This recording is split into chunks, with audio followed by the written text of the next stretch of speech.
det er meget, det er hyggeplan. Ja. Virkelig hyggeplan, men de er helt vildt gode til små børn, og det er hyggeligt for dem at være der. Så. Det jeg godt kan lide ved de heste der, og det er jo typisk for den morlinje, de går meget dynamisk, aktivt, og og det har i hvert fald været det, der har kendetegnet, at når man skal til at samle ind, så er det nemt at få dem til at løfte benene. Jeg var jo egentlig kun et år i Danmark, så kom tilbage til Holland. Nå. Men det, jeg synes, der var fint med Sting, du har jo så hele Sonny Boy, som selvfølgelig er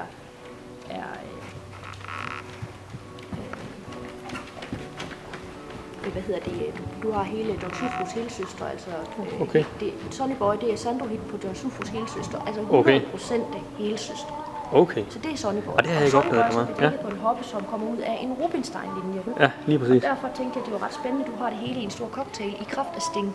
Ja, det kan. Altså, man boede på det tidspunkt med sin bror. Kom om dagen, og det har vi billeder af, hvor han kommer ridende på bare hesteryg og så med et græsrev igennem munden. Fordi at han er jo vant til at køre med jydeheste. Aha. Nå, så kommer han så et stykke tid efter ridende op på mors ridebane, eller på vores ridebane hjemme med forældre, og så siger han, hvis jeg skal nu have en følge, kan jeg ikke bruge den knapstrupper, der står dernede. Så siger mor, helt ærligt Gunnar, hvis du vil lave rideheste, så skal du ikke bruge. Så skal du tage og få Floret ud. Og Floret, det er jo en gammel hanoraner, som kørte rundt, og Floret har virkelig lavet mange dressurheste. Okay. Så kom der så en hoppe ud af det, som hed Lise. Ja. Og Lise, hun kunne bevæge sig helt vildt. Ja. Og så kommer han så ridende på Lise nogle år efter, og så siger min mor, jamen, så skulle du køre ned til Thomas Christensen, der har Henkel. Og Henkel, det er Donauwind, Bergsturm. Ja. Samme linje som nogle af de der, Donauwind har jeg i hvert fald stødt på mange gange.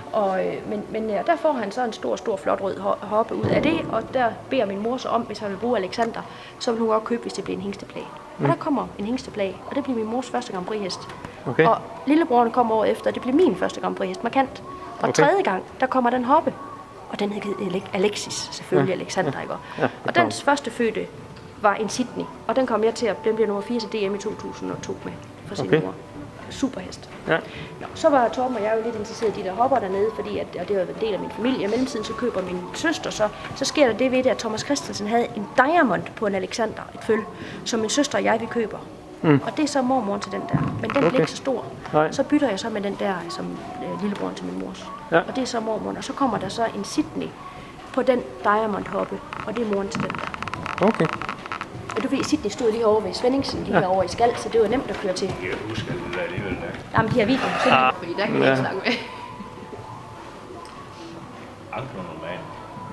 Og det er faktisk en selvfrancais. Ja, men det er ankronoman og blod. Ja, det ligger der bag. Så selvom der er krig, så synes jeg stadigvæk, at der er stadigvæk. I forhold til en springhest, alle de der, som der hvis alle efter nu er stiger der masser.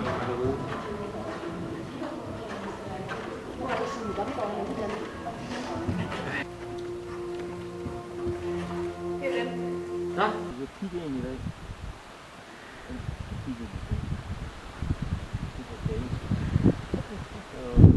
Så har vi prøvet en, inden vi kom her. Den var sådan. Det var en sød og rar, da vi også til.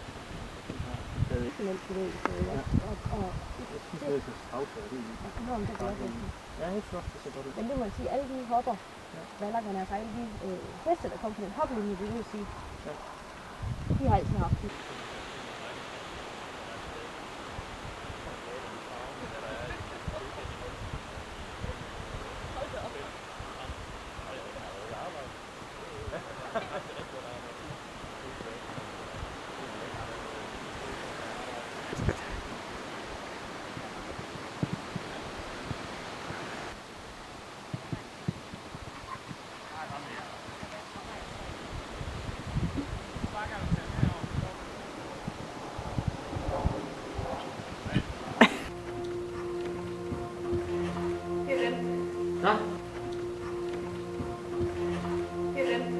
Nå?